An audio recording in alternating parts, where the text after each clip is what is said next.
In 1939, Britain ruled the largest empire the world had ever seen. A quarter of the planet's land, a quarter of its population. The pound sterling was the world's reserve currency. The Royal Navy dominated every ocean. London was the financial capital of the world. Britain didn't just look powerful, it was powerful. Just 17 years later, in 1956, Britain was forced to ask the United States for permission to protect its own interests. By 1967, the pound collapsed.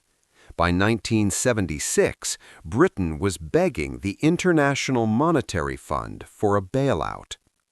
In less than a single generation, the empire that ruled the world for 2 centuries became a secondary power. History textbooks will tell you this happened because of independence movements, moral progress, and the natural end of colonialism. That story is comforting, but it's incomplete, because Britain didn't lose its empire morally. It lost it financially.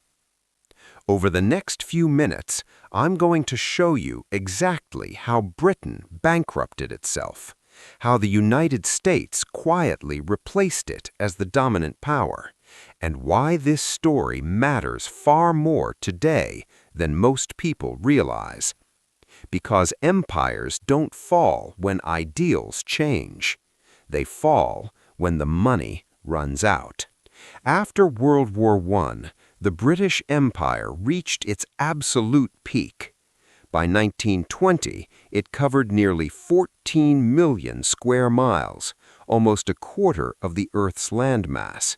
It ruled over 450 million people.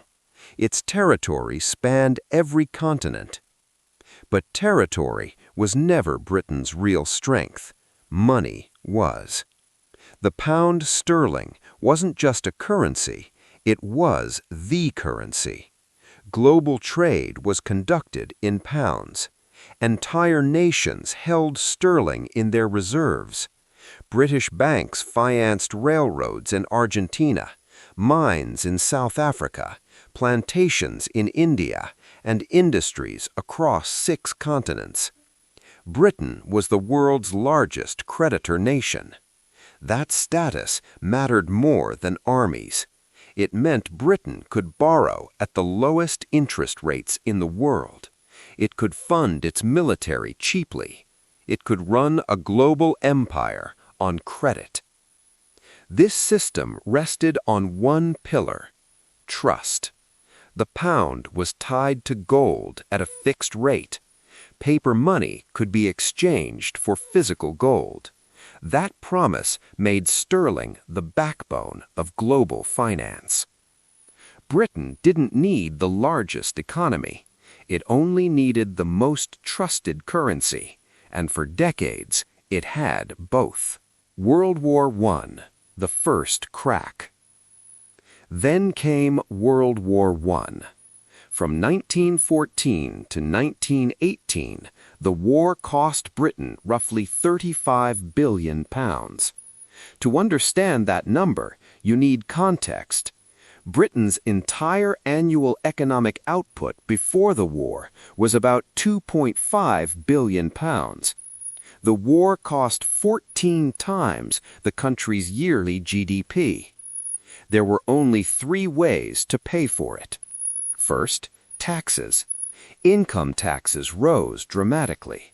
For many citizens, taxation reached levels Britain had never seen before. Second, borrowing. Britain sold war bonds to its own people, but that wasn't enough. So it borrowed heavily from the United States. For the first time in modern history, Britain became a net debtor to America. Third, liquidation. To pay for weapons and supplies, Britain sold off its overseas investments, the very assets that had once made it wealthy. Then came the most dangerous decision of all. In 1914, Britain abandoned the gold standard so it could print money freely. The pound, once as good as gold, became paper. In 1925, Britain tried to return to the gold standard at the old pre-war rate. It was a fatal mistake. The pound was now massively overvalued. British exports became uncompetitive. Deflation and unemployment spread through the economy. The damage was done, but it was mostly invisible. On the surface, Britain still ruled the world. Underneath, the financial balance of power had already shifted. World War II, the breaking point. If World War I weakened Britain, World War II nearly destroyed it. The Second War cost another £28 billion. But again, the raw number hides the truth. At the peak of the war, Britain was spending 55% of its entire GDP on military operations. More than half of the economy existed for one purpose: survival. Food was rationed, fuel was rationed, clothing was rationed. Britain wasn't just fighting an enemy, it was consuming itself. By 1941, Britain was close to collapse. That's when the United States stepped in with the Lend-Lease program. America supplied weapons, food, and fuel. Britain would repay the cost later. This was not charity. The loans came with conditions. Britain had to dismantle trade preferences within its empire. It had to open colonial markets to American business. It had to accept American financial oversight. In exchange for survival, Britain surrendered control.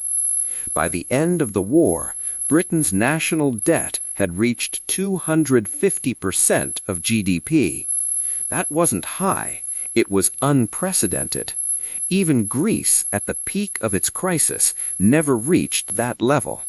In less than a single generation, the empire that ruled the world for 2 centuries became a secondary power.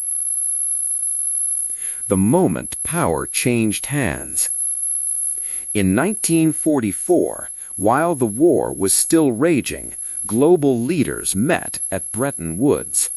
Britain proposed a neutral international currency.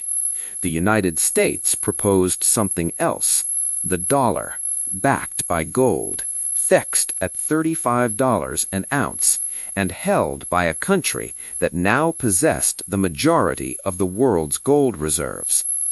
Britain had no leverage left. The pound sterling lost its reserve currency status. The dollar replaced it. This wasn't a technical adjustment. It was the single greatest transfer of power in the 20th century. Reserve currency status is invisible power. It creates permanent global demand. It allows endless borrowing at low cost. It lets a country run deficits without immediate consequences. For 2 centuries, Britain had enjoyed those privileges.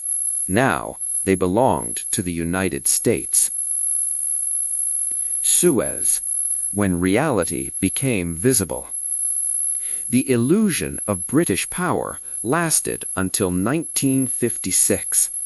That year, Egypt nationalized the Suez Canal, a vital artery for global trade and oil. Britain responded with force. Alongside France and Israel, it launched a military operation. Militarily, it succeeded. Financially, it failed. The United States opposed the invasion, and it didn't use bombs to stop it. It used money. Washington threatened to sell its holdings of British pounds. That would have collapsed the currency. It blocked emergency loans from the IMF. It cut off financial support. Britain faced a choice: withdraw or face economic ruin. Despite winning the war on the ground, Britain retreated in humiliation. Suez revealed the truth. Military power without financial backing is an illusion. From that moment on, the empire was finished. The pattern repeats. Now, look at the United States today. Rising debt, endless deficits, growing interest costs, and a reserve currency whose dominance is increasingly questioned. This is not a prediction. It's not a threat. It's a pattern. Britain didn't collapse overnight. It drifted, until one moment made the reality undeniable. History doesn't repeat perfectly, but financial gravity is unforgiving. Empires don't fall because they lose wars.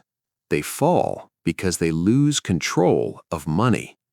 And that is a lesson history keeps teaching, whether we listen or not.